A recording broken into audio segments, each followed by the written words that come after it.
बोलो श्री द्वारकाधीश की जय। श्याम सुंदर श्री रमणी महाराज की जय। श्री वल्लभाधीश की जय। અત્રે બિરાજમાન પરમ પૂજ્ય સરકારશ્રી તથા પરમ પૂજ્ય અમ્માના યુગલ ચરણોમાં મારા દંડવત પ્રણામ. બિરાજમાન પરમ પૂજ્ય ડોક્ટર શ્રી રાગેશ બાવા તથા પરમ પૂજ્ય ભવજીના યુગલ ચરણોમાં મારા દંડવત પ્રણામ. પરમ પૂજ્ય વેદાંત રાજા તથા પરમ પૂજ્ય સિદ્ધાંત રાજાના ચરણોમાં મારા સદૈવ દંડવત પ્રણામ. અને ઉપસ્થિત ઝૂમ મીટિંગમાં જોડાયેલ સર્વ ભગવદીઓની આજે રમા એકાદશીના મારા ભગવત સ્મરણ. તો વૈષ્ણવો, ચાલો આજે આપણે સૌ આ એકાદશીના દિવસે આપણે સરકારશ્રીના સ્વમુખે વચનામૃતનો લાભ લઈશું. તો સૌ પ્રથમ આ સત્સંગની શરૂઆત પૂર્ણિમાબેન એમના રમા એકાદશીના પરિચય દ્વારા આપણે શરૂ કરીશું. બોલો શ્રી દ્વારકાધીશ કી જય.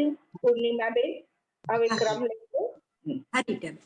યોગીન્દ્રઃ શ્રુતિ પારગઃ સમર સામધ્યો નિમગ્ન સદા શાંતિ શાંતિ નિતાંત ધંતિ નિપુણો ધર્મેક નિષ્ઠારતઃ શિષ્યાણામ શુભચિત શુદ્ધિજનકઃ સંસર્ગ માત્રેણ યહ સોન્ત્યાન્ત્યાસતિ સ્વયં ચ તરતિ સ્વાર્થ્ય વિના સદગુરુ. શ્રી વલ્લભકુળ પરિવારના ગુરુજનોના શ્રી ચરણોમાં મારા સદૈન્ય કોટી કોટી દંડવત પ્રણામ તથા શ્રી વલ્લભના વાલા વૈષ્ણવોને મારા અંતરના ઊંડાણથી ભગવત સ્મરણ. વૈષ્ણવો, આજે રમા એકાદશી, વર્ષની છેલ્લી એકાદશી, આશોવદ એકાદશીને રમા એકાદશી કહે છે. આ દિવસે રમા નામની વ્રજ બાળાએ દિવાળીની વધાઈ નંદાલયમાં જશોદા રાણીને આપી હતી. તેથી આશોવદ એકાદશીથી નંદાલયમાં નગારખાના વાગે છે. એ પ્રણાલી આજે પણ જ્યાં નિધિ સ્વરૂપો બિરાજે છે તે મંદિરોમાં દિવાળીના ઉત્સવોની વધાઈ નિમિત્તે નગારખાના આશોવદ એકાદશીથી જ વાગવાના શરૂ થઈ જાય છે. વ્રજની કુંવારિકાઓ અને બધા જ વ્રજ ભક્તોની ફલરૂપ આત્મનિવેદન ભક્તિ સર્વશ્રેષ્ઠ અને સર્વોત્તમ છે.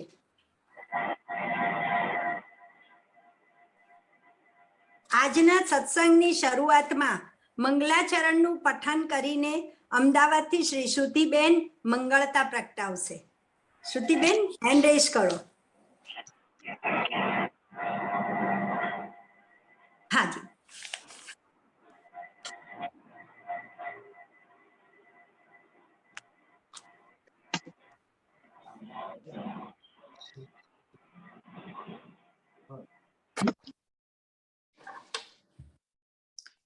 કરું ચાલુ? બોલાય છે. હા, ચાલુ.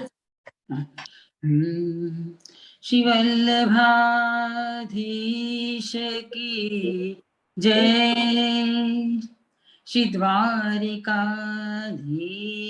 કી જય. શ્રી તૃતીય ગૃહ પરિવાર કી જય. શંકર સરકાર ચરણોમાં દંડવત પ્રણામ. ચિંતા સંતા નહંતારો યત પાદા બુજરેણવ સ્ત્રિયાના તાનિજાચાર્યા પ્રણમામિ મુહુર્મુહુ. યદનુ ગ્રહતો જંતુ સર્વદુઃખાતિગો ભવેત તમહં સર્વદા વંદે श्रीमद्वल्लभनन्दनम् अज्ञानतिमिरान्धस्य ज्ञानाञ्जनशलाकया चक्षुरुन्मिलितं येन तस्मै श्रीगुरुवे नमः। नमामि हृदये शेषे लीला क्षीराब्धिशायनम् लक्ष्मी सहस्र लीलाभि सेव्यमानं कलानिधिम् चतुर्भिश्च चतुर्भिश्च त्रिभिस्तथा षड्भिर्विराजते योऽसौ पञ्चधा हृदये मम पञ्चधा हृदये मम पञ्चधा हृदये मम। श्री वल्लभाधीश की जय। खूब सुंदर श्रुतिबेन, खरेखर मंगलाचरणનું પઠન કરીને મંગળતા પ્રગટાવી દીધી. વૈષ્ણવો આપણા સૌના કર્ણ તરસી રહ્યા છે તે ઘડી હવે આવી ગઈ છે.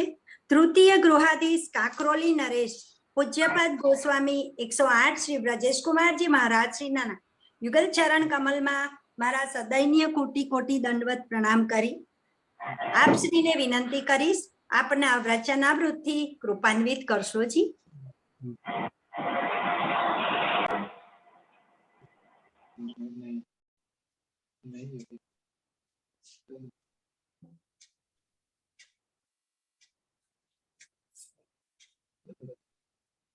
दीर्घायताब्जनयनं नयनाभिरामं समं सोमलतरं वपुरादधानः भूयान्मदीयहृदयाम्बुजमध्यवर्ती श्रीद्वारिका नगरनागरचक्रवर्ती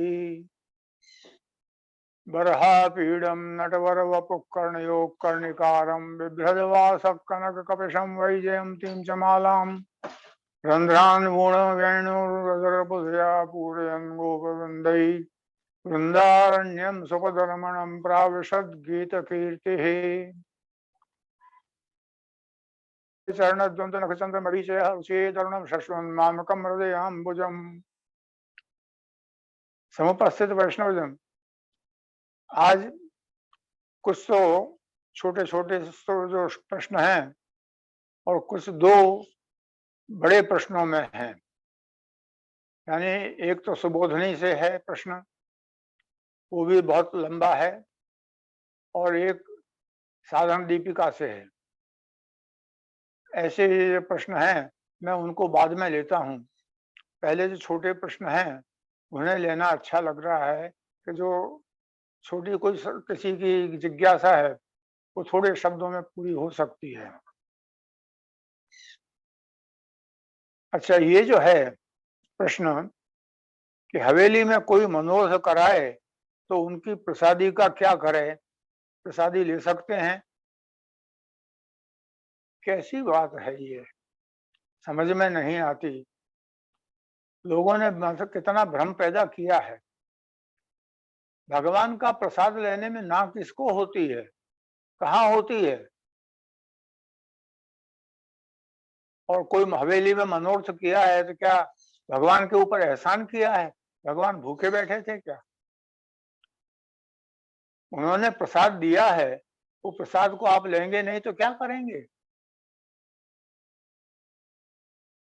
प्रसाद के विषय में कभी ये सोचना भी नहीं चाहिए कि महाप्रसाद न लिया जाए। महाप्रसाद तो भगवान कृपा करके देते हैं और भाग्यवान होते हैं वो ही महाप्रसाद लेते हैं। नहीं तो प्रसाद लेते हैं जैसे जिससे कि वो कहीं रेलवे में बेहोश हो जाए और उनकी सामान कोई लेकर चला जाए। प्रसाद तो ऐसे लेने वाले हैं, हर जगह प्रसाद ले लेते हैं, लेकिन जहां महाप्रसाद है वहां प्रसाद लेना नहीं आता उनका। कितना भ्रम डाल दिया है लोगों ने मन में। आराम से प्रसाद लें। प्रसाद जी आपने आरोग आया है ठाकुर जी को, तो वो प्रसाद आपको दे रहे हैं, तो क्या लेने में आपको अंतर आ रहा है? अवश्य लेना चाहिए भगवत प्रसाद। महाप्रसाद से बड़ा कोई दूसरा प्रसाद का कोई विकल्प ही नहीं है। अच्छा, दूसरा प्रश्न है कि गोसाई जी ने अष्टछाप की स्थापना की, अष्ट सखाओं में श्री प्रभु लीला का कीर्तन करते हैं, उसमें फक्त सूर सागर और परमानंद सागर दो ही सागर क्यों हैं? सभी प्रभु लीला का कीर्तन करें तो दो ही सागर क्यों? आपके हाथ की उंगलियां क्या सब बराबर हैं? उंगली जो है सब काम करती हैं, पर छोटी बड़ी नहीं है क्या?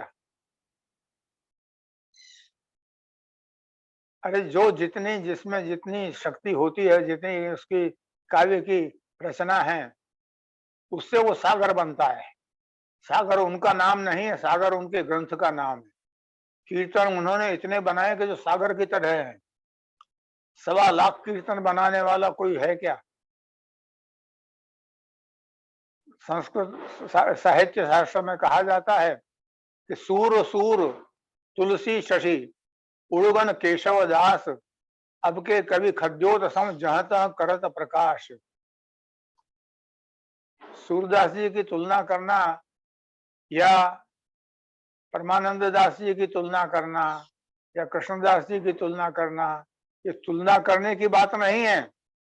जिसकी जितनी सामर्थ्य थी उतना भगवत लीला का वर्णन किया है उन्होंने, और उस लीला के सागर को, उनकी ग्रंथ को सागर कहा है। सूर सागर, सूर के वो सागर के समान है। दूसरों के छोटे हैं तो पुस्तक के समान है।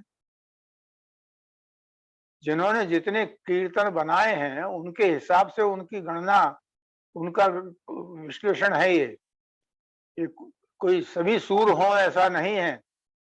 भगवान ने हर एक उंगली की अपनी छोटी बड़ी की है, एक सरखी नहीं होती है।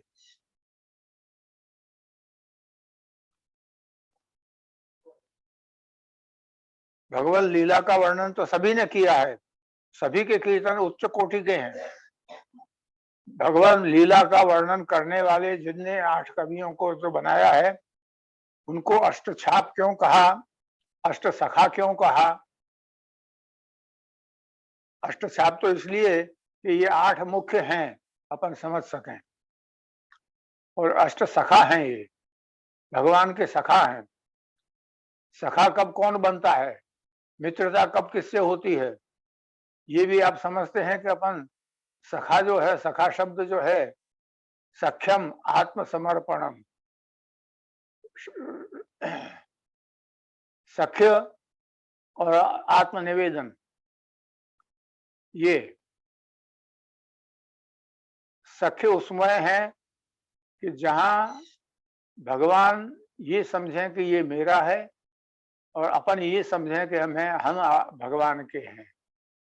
परस्पर का जो एक ये संबंध जुड़ जाए जब, तब सखा बनता है। और सखा से सही सच्ची बातें कही जाती हैं, सच्ची उनसे सुनी जाती हैं, और सखा वो होता है जो सच्चे मार्ग पर रखे। सखा ऐसा नहीं होता कि धोखेबाज जो और लेकर भाग जाए। सखा किसे कहते हैं? सख्य शब्द का अर्थ क्या होता है? तो ये जो चीज है, इनको शरणागति के रूप में, इसके लिए रूप में मानना चाहिए अपन को। तो 6 शरणागति के लिए पूछा गया है। अब शरणागति, षड्विधा शरणागति रामानुज संप्रदाय की पद्धति में बहुत इसका वर्णन है। श्री दीक्षित जी महाराज ने इसको शरणागति को 6 प्रकार से बहुत अच्छे ढंग से समझाया है। मैंने भी उनसे सीखा है, लेकिन बहुत समय हो जाने के बाद जब आवर्तन नहीं होता तो अब विस्मृति हो जाती है। इसलिए मैं उस शरणागति को अभी नहीं कह पाऊंगा।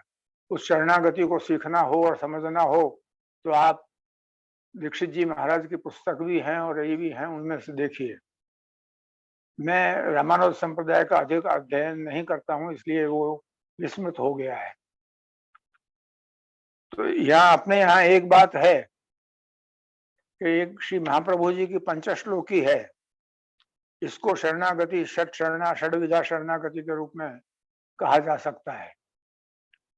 गृहम सर्वात्मना त्याज्यम तच्चेत त्यक्तुम न शक्यते, कृष्णार्थम तत्प्रयुंजीत, कृष्णो अनर्थस्य वार्षकः। घर को सर्वात्मना त्याज्यम, घर को हमेशा पूर्ण रूप से छोड़ देना चाहिए विरक्ति के लिए।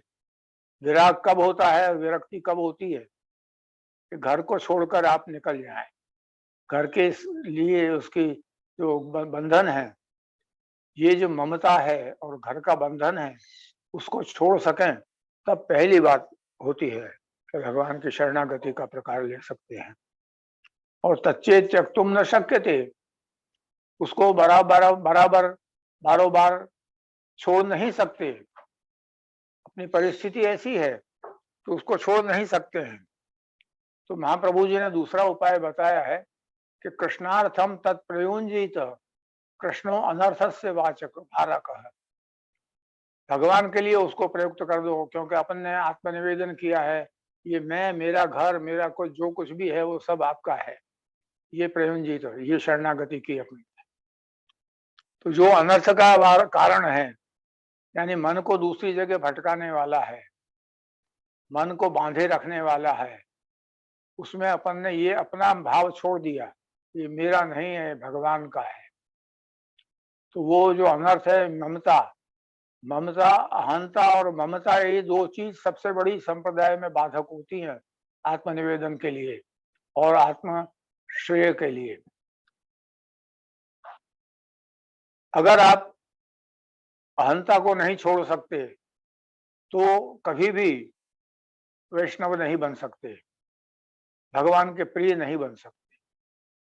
और कभी भी ममता को नहीं छोड़ सकते तो नहीं बन सकते। इसलिए श्री प्रभु ने, श्री वल्लभाधीश महाप्रभु ने अपने लिए ये चीज सबसे पहले रखी है। श्री कृष्ण शरणम मम, पहला अष्टाक्षर मंत्र दिया तो आपको भगवान की शरण में जाने का वो आदेश किया। और पहली बात यह कि अपन किसी की शरणागति में तब जाते हैं जब अपना अहंकार समाप्त हो जाए। जिसमें अहंकार होता है वो शरणागति में नहीं आ सकता। जिसमें अहंकार नहीं है, अहंकार से शून्य हो जाता है, तब वो शरणागति में स्वीकार करता है किसी की, वहां तक स्वीकार नहीं होती उससे। तो जो ये अनर्थ जो है अपना अहंकार, उसको दूर करने का कारण यही हो जाता है कि अपन ने ये कहा जब मैं और मेरा जो कुछ भी है वो सब आपका है, तो वो अहंकार अपना दूर हो गया पहले शरणागति के अष्टाक्षर मंत्र से, और ममता दूर हो गई इस अपने गद्य मंत्र से। दोनों मंत्र जो हैं ये इस रूप में उपदेशक हैं कि ये अपन को भगवान कृष्ण के निकट ले जाते हैं और भगवान कृष्ण के बनाते हैं। भगवान कृष्ण के बनना तो बहुत बड़ी बात हो जाती है। सूरदास जी जैसे बड़े भक्त कह सकते हैं,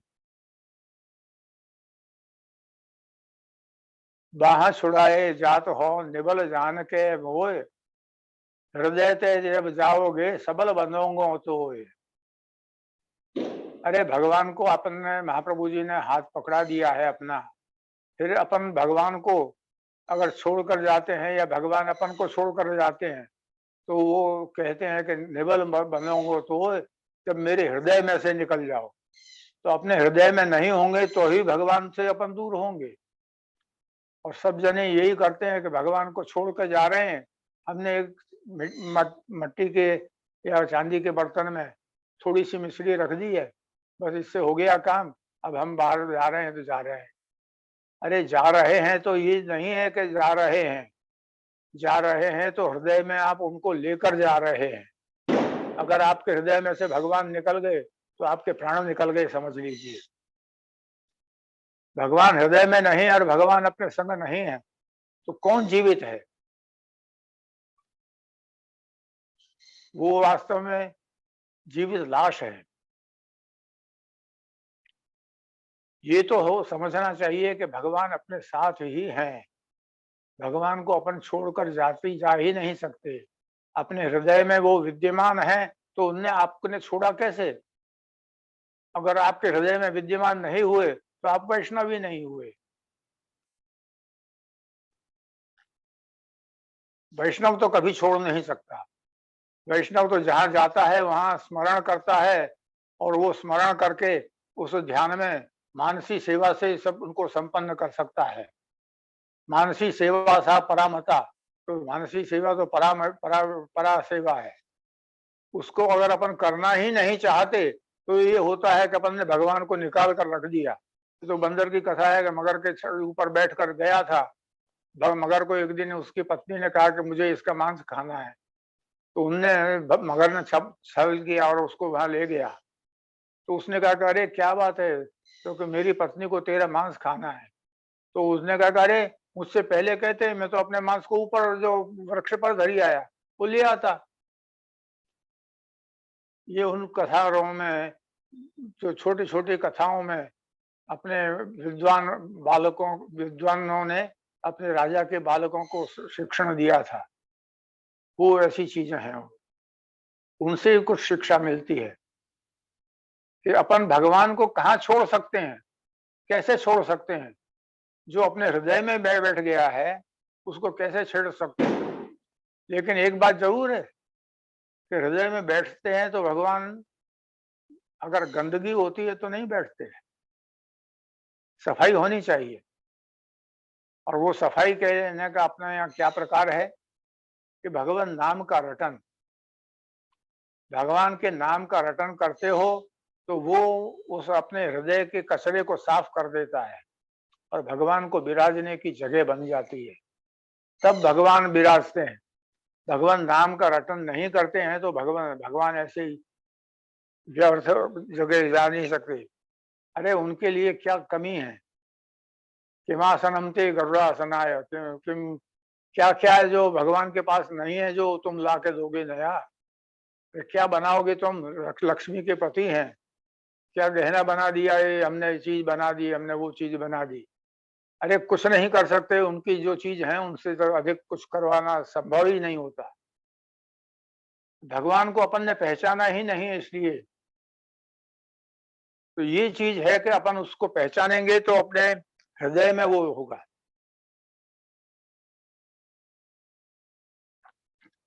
अभी पूर्व में मैंने मंगलाचरण कहा था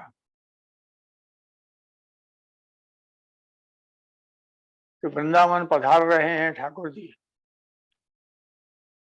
और वेणुनाद करते हुए गायों को चरा करके पधार रहे हैं।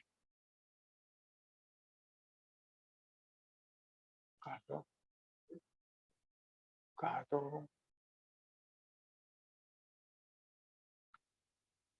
वो पधार रहे हैं और वेणुनाद करते हुए वो गोकुल में प्रवेश करते हैं। तो वेणुनाद करते हुए करते हैं तो वो स्वर अपने दिमाग में चल रहा हो तो श्री प्रभु जो पधार रहे हैं वो गोकुल में प्रवेश करते हैं तो अपन अपने हृदय के गोकुल का द्वार खोलें तो सही, तब वो प्रवेश करते हैं। वो अपन कर नहीं सकते, ध्यान कर नहीं सकते, मानसी कर नहीं सकते, तो भगवान का अपन संबंध कहाँ से व्याप्त करेंगे। ये चीजें सीखने की होती हैं कि वास्तव में पुष्टि मार्ग में क्या चीज है कि जो अपन समझाना चाहते हैं और समझना चाहते हैं। भगवान अपन से दूर नहीं रहते, भगवान ने अपना हाथ पकड़ा है तो वो अपने साथ रहते हैं, पर उनको अपन रखें तो सही। अपन तो बांध के चले गए। भगवान को बांध के जाने में तकलीफ नहीं है, क्योंकि भगवान का जो एक ही आपका घर है ऐसा नहीं है, हजारों घर हैं उनके लिए। तो उनको आप छोड़कर गए हैं, तो ये व्यथा आपके मन में होनी चाहिए कि मैं श्री प्रभु को सेवाहीन होकर जा रहा हूं, परंतु मानसी रूप में वहां सेवा करें तो वो सेवा पूरी होती है। वो सेवा पूरी तब होगी जब आप मानसी तो करें। कम से कम मानसी करने के लिए आपके पास में आधा घंटा भी नहीं है कि 10 मिनट भी नहीं है, तो फिर कहां से होगी। भगवान का स्मरण ही नहीं है तो फिर क्या, कहां आप जाएंगे, क्या करेंगे। तो वो अपन दास कैसे बन सकते हैं, दोस्त कैसे बन सकते हैं।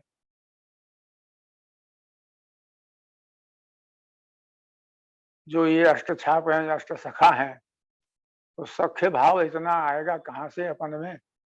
जिन लोगों में वो सख्य भाव है, ऐसे महापुरुषों के वंदन करना चाहिए, और वो वंदन के लिए अष्ट छाप की निर्माण किया गया है।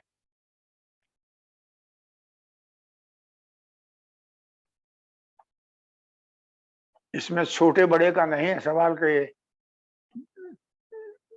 8 सखाओं में से 2 ही बड़े हैं सागर। अरे सागर तो हैं, पर उनके विचार शक्ति सागर जितनी बड़ी है। उन्होंने जो काम किया है वो समुद्र के समान है। 1.25 लाख छंद लिखना कोई हंसी मजाक का खेल नहीं है। 9 लक्ष ग्रंथकार श्री पुरुषोत्तम जी हैं, तो 9 लाख ग्रंथ लिखे, यानी ग्रंथ शक्ति होती है एक छंद का।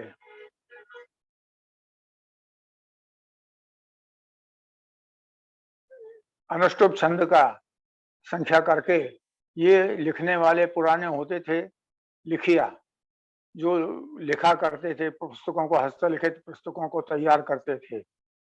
उनमें एक अनुष्टुप छंद लिखे उसको एक छंद मानते, एक ग्रंथ लिखते हैं। ऐसे 9 लाख ग्रंथ लिखे, 9 लाख छंद लिखे अनुष्टुप छंद के प्रकार से। तो ये सागर हैं। तो हर एक की शक्ति है क्या तो 9 लाख सागर लिख दे। क्या होता है ये, हर एक की तुलना नहीं होती इसमें। जिसमें जितनी भगवान शक्ति देते हैं उतना वर्णन करता है। भाव उसका क्या है, वो अष्ट छाप में वो उनका मित्र है, वो सख्य है भाव वहां। तो इस भाव को समझना चाहिए। यहाँ छोटे बड़े का संबंध उसके नाम से नहीं और काम से होता है।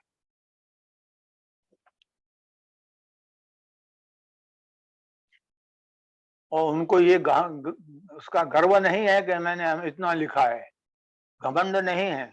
घमंड होता है तो भगवान उसको स्वीकार ही नहीं करते, लेकिन उनकी शब्दों में, उनकी भावनाओं में वो रस है, वो प्रेम है, वो स्नेह है, जिससे भगवान प्रिय होते हैं।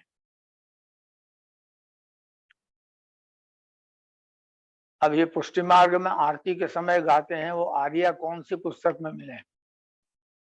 भाई पुस्तक का कौन सी पुस्तक में मिले ये तो मुझे पे पता नहीं, क्योंकि हमारे यहाँ तो हमारे हस्तलिखित पुस्तकों में है, तो हम उस छपी हुई पुस्तक है तो बाँच के हम करते नहीं।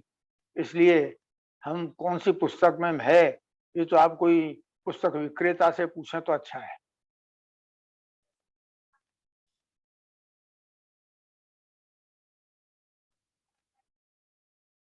ठाकुर जी को शयन के समय श्रीअंग पर क्या धराएं, कुंडल कटी मेखला धर सकते हैं क्या। देखिए ठाकुर जी शब्द में स्वरूप भी हैं, चित्र जी भी हैं, स्वरूप में भी लालन जी भी हैं, और बड़े मदन मोहन जी और आदि स्वरूप भी हैं, श्याम स्वरूप भी हैं। इन सब की पद्धतियां अलग अलग होती हैं। ये एक पद्धति से कुछ नहीं चलता। इसलिए मैं जब ये वास्तव में जो भी प्रश्न करता है वो प्रत्यक्ष आकर पूछ लें तो मैं उन चीजों को बताकर कह सकूंगा।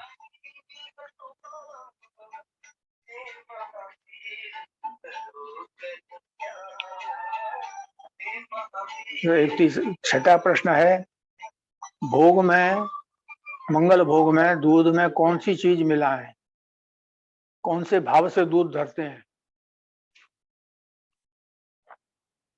दो बात अलग अलग हैं। दूध में क्या मिलाएं?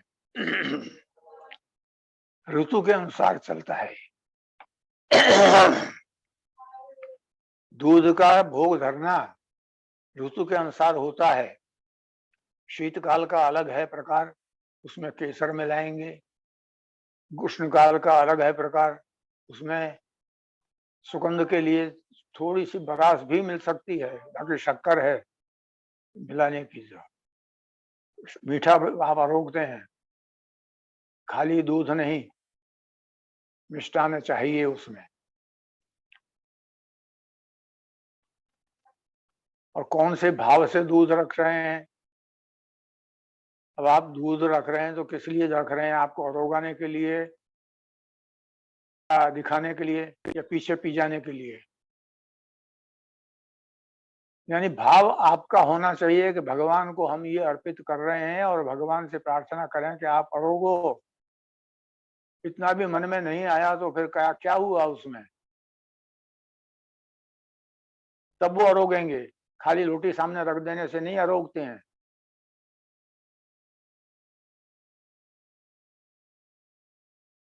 और हर चीज के भाव भाव भाव करके खाली भावों को नाटक नहीं करना चाहिए। आजकल ये बहुत चल रहा है, परंतु वास्तव में भाव क्या होता है उसको भी समझना चाहिए। जो महाभाव महाभाव भाव करते हैं उनके अंदर वापस भाव है कि नहीं, ये तो पहले आप परीक्षा कर लें।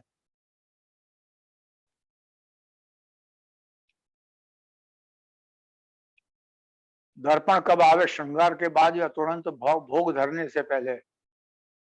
श्री प्रभु का श्रृंगार आपने किया, उसके साथ ही दर्शन श्री दर्पण में आ जाएगा, तो वो उसको आप दर्शन करेंगे कि आपने कैसा धरा है, ये आपको दिखाना है। आपको दिखाएंगे, आप दर्शन करेंगे, तब वो होगा। भोग तो पीछे आता है। भोग आरोग के दर्शन करने का नहीं है प्रकार, श्रृंगार करने के बाद है। तो श्रृंगार करके पहले दर्शन दर्पण बताया जाता है, दर्पण बताने के बाद में फिर और दूसरे कर्म चलते हैं।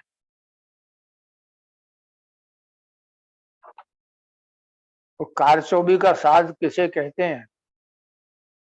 ये तो मैं कारचौबी के वस्त्र बाहर निकाल कर रखूं और दिखाऊं तब पता लगेगा, या आप कभी आए और दिखाएंगे तो उसमें हमारे साथ होगा तो दिखा सकेंगे। ये एक जरी का काम है, और जरी के काम में किस तरह से कारचौब का बनाया जाता है वो अलग वस्तु है। और दो तरह से बनता है ये, सफेद भी बनता है और हरे पत्ते के रंग से भी। यानी पत्ते का रंग, मेरे कहने का मतलब है कि पंखुड़ियां होती हैं उसकी, और उससे जो बना कर किया जाता है वो कारचौब। उसका तो फारसी नाम है, और बादशाहों ने जो उसको नाम दिया था वो नाम चल रहा है। तो वो वस्तु का दर्शन नहीं करोगे तब तक आपको पता नहीं लगेगा। समझाने से उसमें कितने टांके लिए, कितने लिए, ये सब कुछ नहीं हो सकता है। जैसा दीपावली के दरमियान नव महिला का जो मनोरथ होता है, इसका क्या भाव है? फिर भाव, हर एक चीज का कोई भाव होता है, ये बात जरूर है, परंतु भाव के संग वो उस चीज को समझे हों तो ठीक है, नहीं तो हर चीज का भाव समझना अच्छा नहीं होता, क्योंकि वास्तव में वो भाव होता नहीं कभी, और वो उस चीज को अपन नकली रूप में बना देते हैं तो गलत हो जाता है। दीपावली के दरमियान नवमहल का भाव है, वो हमारे जो पद्धति क्या है कि हम नया कोई मंदिर बनाया या नया कोई रहने का मकान बनाया तो श्री प्रभु के लिए भी नए बंगले बनाते हैं। श्री प्रभु का बंगला भी एक नया बनता है, तब हम लोग मकान खरीदते हैं या लेते हैं।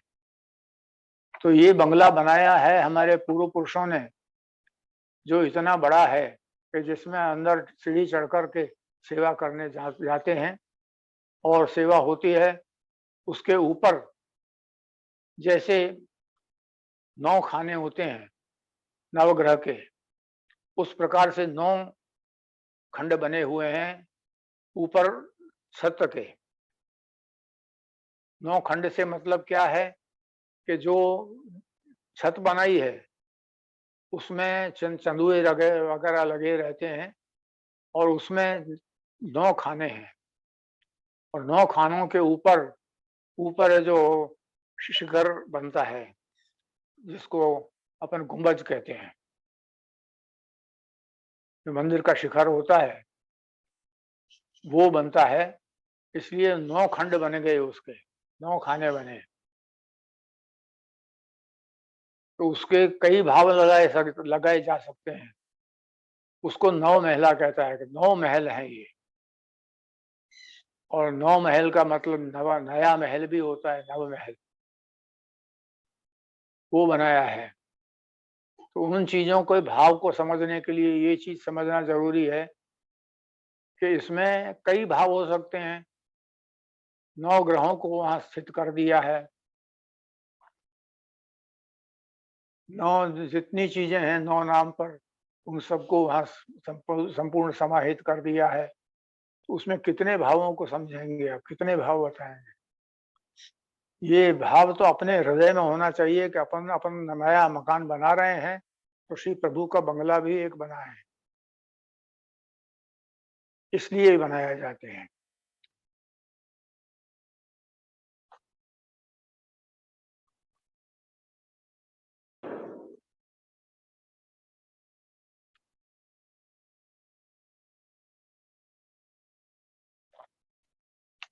अच्छा, अब जो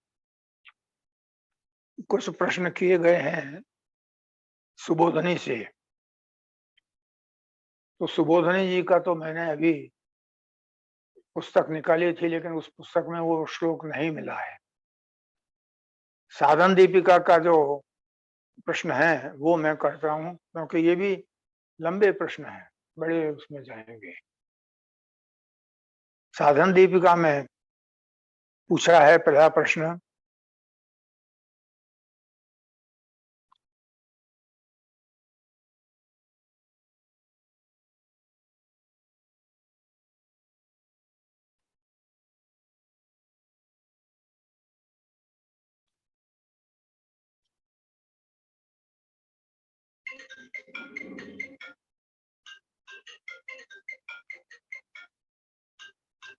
सर्वत्र विकल्प विरक्तस्य रागस्याम नंद नंदने।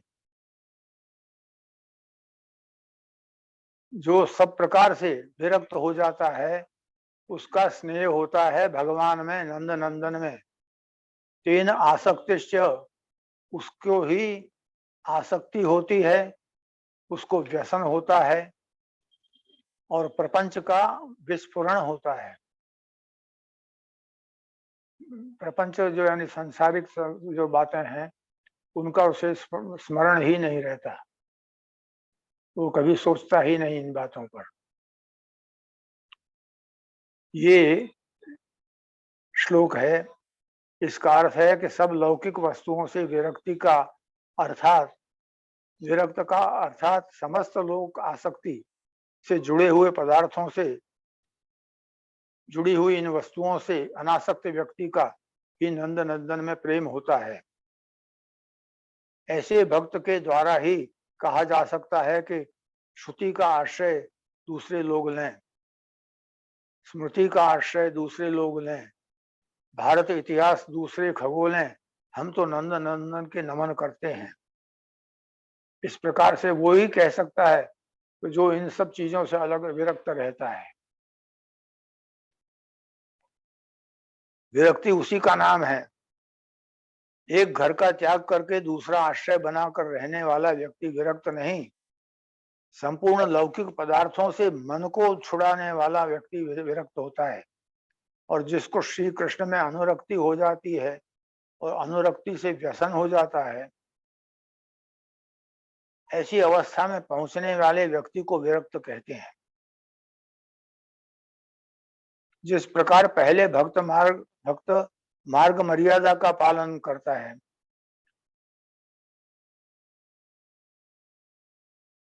वो विशिष्ट देवस्थानों में ब्रजभूमि में रहकर सांसारिक बंधनों से मुक्त जीवन व्यतीत करते थे पहले कुछ लोग, क्योंकि वे इस प्रेम को राग कहते थे। यह रुचि भक्ति कहा जाती है। रुचि भक्ति से मार्ग रुचि आएगा, भगवत रुचि में आएगा, तब राग कहा जाता है। जब भक्त साधनों के अनुसार चलते हुए आगे बढ़ता है तो वो अनुराग बन जाता है। जब तक वो उसमें मार्ग में प्रवेश नहीं करेगा, समझेगा नहीं, तब तक उसकी गति आगे बढ़ती नहीं है। उनको समझने के बाद उसमें वो प्रेम आता है और वो उसको अनुराग आता है और उसका जो प्रेम है वो दृढ़ बनता है।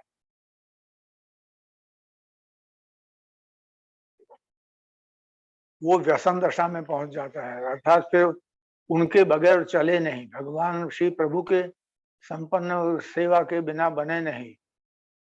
सेवा करना नहीं हुआ तो मन व्याकुल रहे कि आज कैसे नहीं हो पाया, उसको व्यसन कहते हैं। जैसे बहुत लोगों को अखबार का व्यसन होता है, सुबह अखबार नहीं पढ़े तो चाय पीना भी अच्छा नहीं लगता। ऐसे लोग होते हैं। ऐसी एक सामान्य लौकिक उदाहरण है ये। और जो व्यसन नहीं होता तब तक भगवान के लिए प्रेम उतना दृढ़ नहीं हो पाता।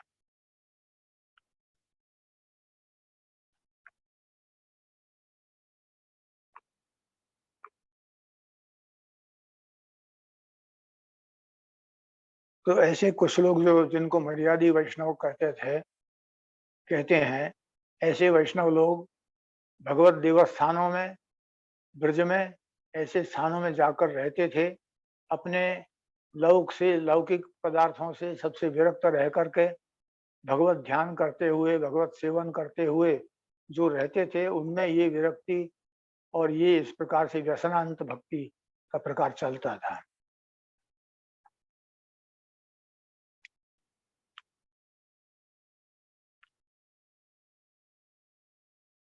जब वो व्यसन अवस्था में पहुंचता है तब वास्तविक वो उसे प्रेमा भक्ति में पहुंचे हुए जीव की उपाधि प्राप्त होती है, जिसको अपन तादृशी जीव कहते हैं।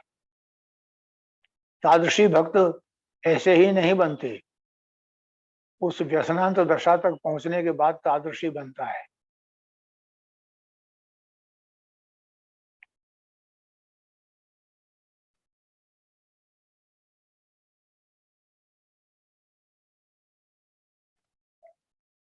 उसको जब वो इस अवस्था में पहुंचता है तब उसका संसार से प्रपंच सब छूट जाता है, क्योंकि संसार जो है वो प्रपंचात्मक है। उसका जो सब प्रपंच छूट जाए तब वो उस प्रेम प्रवाह में, पंचाशक्ति में जब पहुंचता है तब श्री हरि प्रसन्न होते हैं।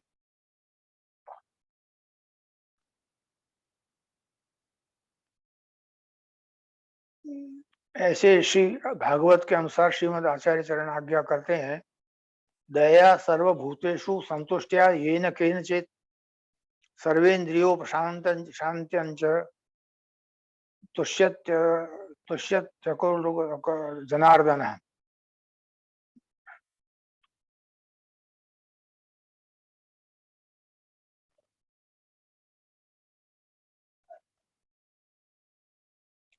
यानी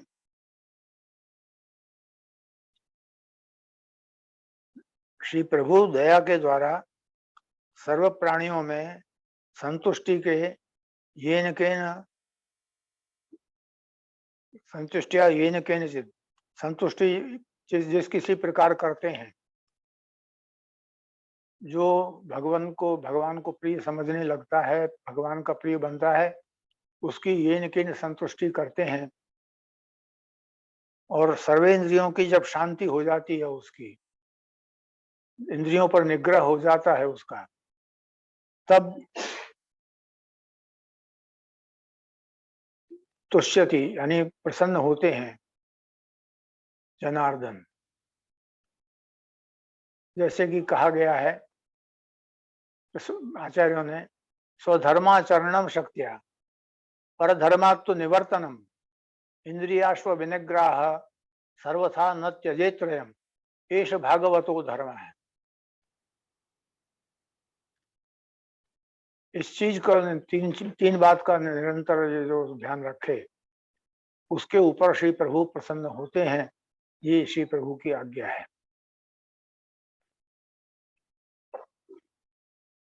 अच्छा, अब दूसरा प्रश्न है, एवं निरुद्ध चित्तस्य अनुगृहीतस्य चेशितुः लीला प्रवेशोपि इष्टस्य तस्मान् मच्छरणोक्तितः।